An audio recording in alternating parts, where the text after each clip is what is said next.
Sahabat, siapkan napas Anda, karena kisah ini bukan cerita biasa. Bayangkan jika suatu malam, di awal tahun 2026, sebuah video berdurasi 47 detik tiba-tiba viral tanpa bisa dibendung. Bukan karena musik, bukan karena skandal, melainkan karena satu kalimat yang diucapkan pelan oleh seorang peramal tua asal India. Orang itu, yang kalian sebut KDM, akan berdiri di persimpangan takdir. Tahun 2026 bukan tentang naik atau turun, tapi tentang pengorbanan yang membuat rakyat menangis. Sejak saat itu, dada banyak orang Indonesia terasa sesak, bukan karena percaya sepenuhnya, tetapi karena terlalu banyak potongan kenyataan yang terasa cocok. Peramal itu dikenal bukan karena sensasi. Ia tinggal di kota kecil dekat Varanasi, hidup sederhana, dan menolak tampil di televisi. Namun, catatan ramalannya yang bocor dari muridnya pernah menyebut krisis Asia, jatuhnya tokoh besar, dan perubahan arah kekuasaan jauh sebelum semuanya terjadi. Dalam catatan tahunannya, ada satu halaman yang ditandai tinta merah. Bukan nama negara besar, bukan nama presiden dunia, hanya dua huruf, KDM. Ia menulis bahwa sosok ini dicintai karena kedekatannya dengan rakyat, namun justru itulah yang membuat batinnya paling tersiksa. Tahun 2026 digambarkan sebagai tahun ujian sunyi, saat keputusan yang diambil tidak akan memuaskan semua orang, tetapi akan menentukan arah nasib jutaan jiwa. Yang membuat bulu kuduk merinding bukan hanya ramalannya, melainkan kalimat lanjutan yang jarang dibahas. Ia akan difitnah oleh orang yang pernah ia lindungi. Ia akan disanjung oleh mereka yang tak pernah ia kenal. Dan pada satu malam panjang, ia akan menangis sendirian, bukan karena kekuasaan, tetapi karena rakyat. Sejak itu, warganet mulai mengaitkan potongan demi potongan, gestur KDM yang makin tenang, pernyataannya yang terdengar biasa, tapi terasa menahan beban, langkah-langkahnya yang seolah penuh perhitungan, namun syarat kelelahan batin. Apakah ini sekadar kebetulan? Ataukah benar tahun 2026 akan menjadi tahun yang mengguncang isi hati rakyat Indonesia, bukan dengan keributan, melainkan dengan kenyataan pahit yang perlahan disadari, karena menurut peramal itu, bukan rakyat yang akan diuji oleh pemimpinnya, melainkan pemimpin yang akan diuji oleh cinta rakyatnya sendiri. Nama peramal itu akhirnya terungkap dari catatan muridnya yang bocor ke publik, Pandit Rajib, seorang Brahmana tua asal India Utara. Ia bukan peramal panggung, tidak menjual harapan, tidak mengejar ketenaran. Ia dikenal hanya berbicara ketika penglihatannya benar-benar kuat. Dalam penglihatannya tahun itu, Pandit Rajib menyebut satu sosok dengan ciri yang sangat jelas. Seorang pria Sunda, berwajah sederhana, bicaranya lembut tapi langkahnya tegas. Dicintai rakyat kecil, namun sering membuat para pemilik kepentingan gelisah. Pandit Rajib menyebutnya bukan dengan jabatan, melainkan dengan sebutan yang membuat siapapun terdiam. Ia adalah penjaga rasa keadilan di tanah hijau yang subur. Ketika muridnya bertanya, tanah mana yang dimaksud, Pandit Rajib hanya menjawab pelan, Jawa Barat. Nama Kang Deddy Mulyadi pun muncul dalam catatan itu. Dalam melihatannya, Pandit Rajib melihat KDM berjalan di tengah sawah, di pasar, di kampung-kampung kecil, disalami rakyat yang matanya penuh harap. Namun di balik senyum itu, bayangan gelap ikut mengintai dari kejauhan. Pandit Rajib memperingatkan dengan nada serius, hati-hati, terlalu banyak kebaikan kepada rakyat bisa melahirkan kebencian dari mereka yang kehilangan keuntungan. Ia melihat orang-orang yang merasa terancam, bukan karena kesalahan KDM, melainkan karena keberpihakan KDM yang terlalu jelas kepada rakyat kecil. Bantuan yang langsung menyentuh, keputusan yang memotong jalur panjang, kebijakan yang tidak ramah pada permainan lama. Dalam penglihatan itu, Pandit Rajib melihat bisikan-bisikan mulai beredar. Bukan serangan terbuka, melainkan senyap, rapi, dan sistematis. Isu dibentuk pelan-pelan, narasi dipelintir halus, kebaikan dipertanyakan, niat baik dicurigai. Ia bahkan menulis satu kalimat yang membuat siapapun yang membacanya menelan ludah. Bukan rakyat yang akan melukainya, tetapi orang-orang yang takut kehilangan kendali atas rakyat. Pandit Rajib melihat tahun 2026 sebagai titik di mana kebaikan berubah menjadi sasaran. Saat seseorang yang berdiri terlalu dekat dengan rakyat justru menjadi duri bagi banyak kepentingan. Dan saat itulah, menurutnya, Kang Deddy Mulyadi akan menghadapi ujian yang tidak terlihat oleh kamera, tidak terdengar di mimbar, namun sangat berat di dalam hati. Ia melihat KDM tetap berjalan, tetap tersenyum, tetap menyapa rakyat, meski tahu tidak semua orang di belakangnya mendoakan kebaikan yang sama. Dalam penglihatannya yang paling tajam, Pandit Rajib melihat satu adegan yang berbeda dari sebelumnya. Bukan kerumunan, bukan panggung, melainkan percakapan sunyi. Ia melihat Kang Deddy Mulyadi duduk sendiri, malam hari ditemani cahaya redup.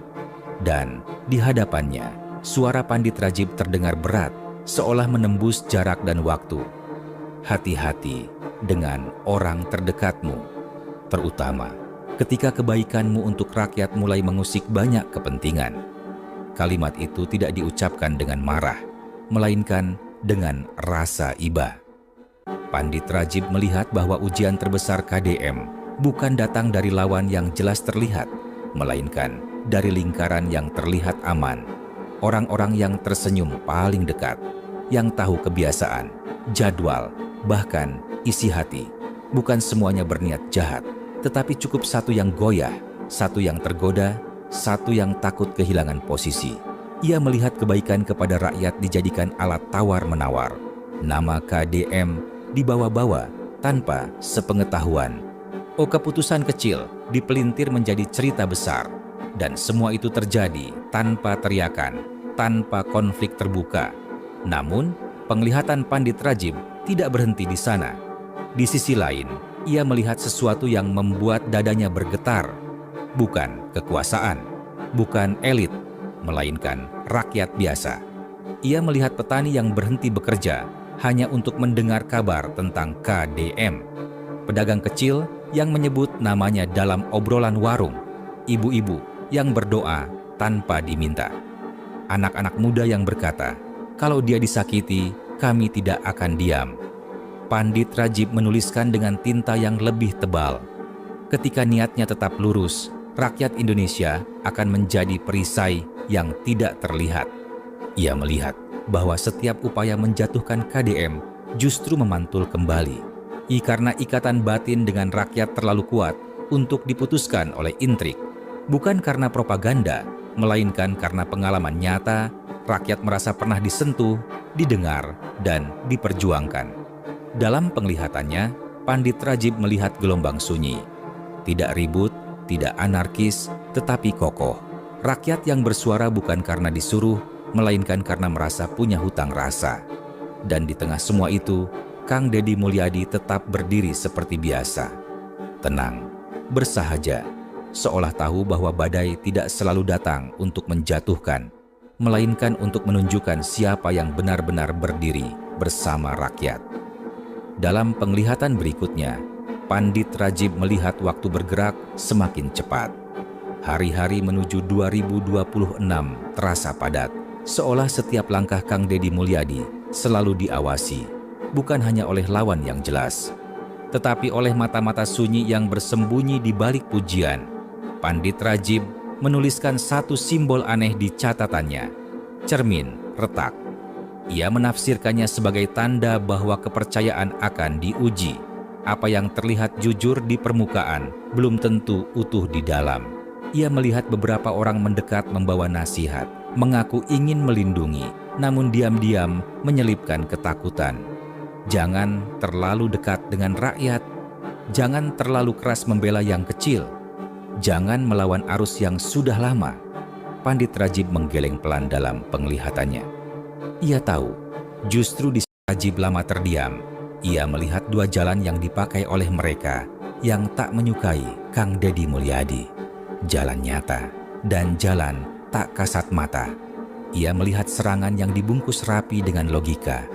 laporan yang dipelintir, kata-kata yang disusun agar tampak masuk akal. Namun di sisi lain, Pandit Rajib juga melihat sesuatu yang lebih gelap, usaha-usaha yang tidak semua orang berani membicarakannya. Cara-cara goib, bisikan energi kebencian, niat-niat kotor yang dilepaskan dalam diam. Pandit Rajib menarik napas panjang dalam penglihatannya. Tidak semua perlawanan datang dengan wajah manusia, gumamnya pelan. Namun justru di titik itu, cahaya dalam penglihatan Kang Deddy Mulyadi tidak meredup. Sebaliknya, semakin jelas, Pandit Rajib melihat sosok KDM berdiri di tanah Pasundan dan bayangannya perlahan berubah, bukan menjadi raja, melainkan simbol. Ia melihat pantulan Prabu Siliwangi, bukan mahkota, bukan singgasana, tetapi keberpihakan yang tegas kepada rakyat kecil. Pemimpin yang tidak memunggungi wong cilik, meski harus sendirian menghadapi tekanan. Lalu muncul satu gambaran yang membuat Pandit Rajib merinding. Seekor macan putih, bukan menyerang, bukan mengaum, hanya berdiri tenang di belakang KDM. Matanya tajam, waspada, seolah berkata, selama niat ini lurus, tak semua kekuatan gelap bisa mendekat. Pandit Rajib memahami simbol itu.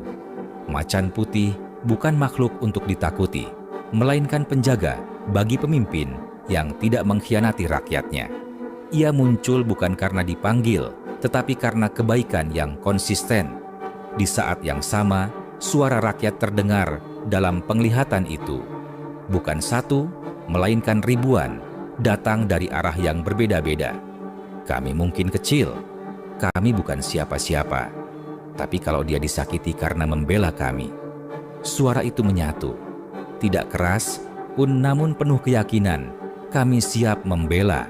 Pandit Rajib melihat bahwa kekuatan terbesar Kang Deddy Mulyadi bukan jabatan, bukan jaringan, bahkan bukan perlindungan yang tak terlihat, melainkan cinta rakyat yang lahir dari pengalaman nyata.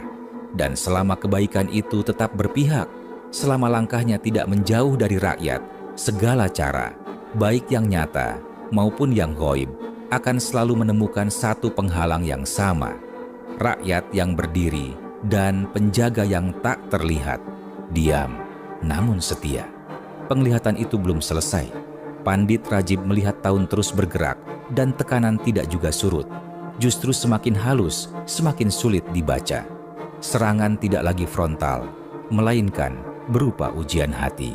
Ia melihat saat-saat di mana Kang Deddy Mulyadi harus memilih, diam agar aman, atau tetap bersuara meski berisiko disalahpahami. Dan setiap kali pilihan itu muncul, bayangan Prabu Siliwangi kembali tampak, bukan sebagai legenda, tetapi sebagai cermin keberanian moral. Macan putih dalam penglihatan itu tidak pernah maju ke depan. Ia hanya menjaga jarak, seolah memberi pesan, selama pemimpin ini tidak berubah niat, selama kebaikan itu tidak ditukar dengan kepentingan, perlindungan akan tetap ada, tanpa perlu diminta. Yang paling menyentuh Pandit Rajib justru satu adegan kecil. Ia melihat seorang rakyat biasa berkata lirih, "Kami tidak minta diselamatkan, kami hanya ingin dia tetap jujur seperti sekarang." Kalimat itu membuat Pandit Rajib menutup matanya lama. Ia tahu, disitulah inti takdir KDM berada.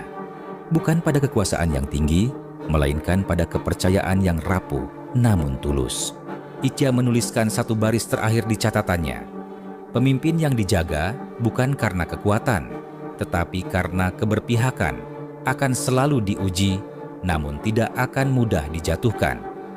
Hikmah dari kisah ini bahwa, pertama, kebaikan yang tulus selalu mengundang dua hal, cinta yang dalam dan kebencian yang senyap. Maka, orang baik harus siap diuji, bukan hanya dipuji. Kedua, musuh terbesar seringkali bukan yang terlihat jelas, tetapi yang berada paling dekat dan paling tahu celah kepercayaan. Ketiga, kekuatan sejati pemimpin bukan pada jabatan atau strategi, melainkan pada kepercayaan rakyat yang lahir dari tindakan nyata. Keempat, keberpihakan kepada rakyat kecil adalah jalan sunyi, penuh risiko, namun disitulah kehormatan seorang pemimpin diuji.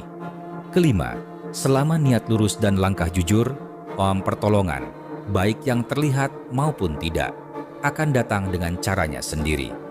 Kisah ini mengingatkan kita bahwa sejarah tidak selalu digerakkan oleh teriakan dan kekuasaan, tetapi seringkali oleh kebaikan yang konsisten, yang diam-diam dijaga oleh rakyat, dan oleh nilai-nilai luhur yang tidak pernah benar-benar mati. Dan sekarang, pertanyaannya kembali kepada kita semua. Apakah semua ini hanya kebetulan belaka?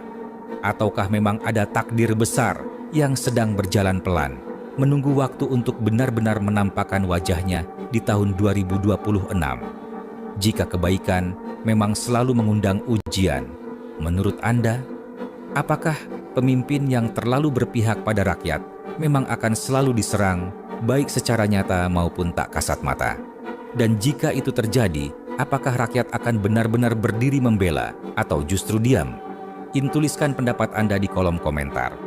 Suara Anda bisa jadi bagian dari cerita besar yang sedang kita saksikan bersama. Dan jika Anda merasa kisah-kisah seperti ini membuka mata, menggugah hati, dan membuat bulu kuduk merinding, jangan lupa subscribe, karena di sini kita tidak hanya membahas apa yang terlihat, tetapi juga apa yang tersembunyi di baliknya. Sampai jumpa di kisah penuh tanda berikutnya, karena tidak semua misteri ingin diungkap, namun beberapa perlu kita waspadai bersama.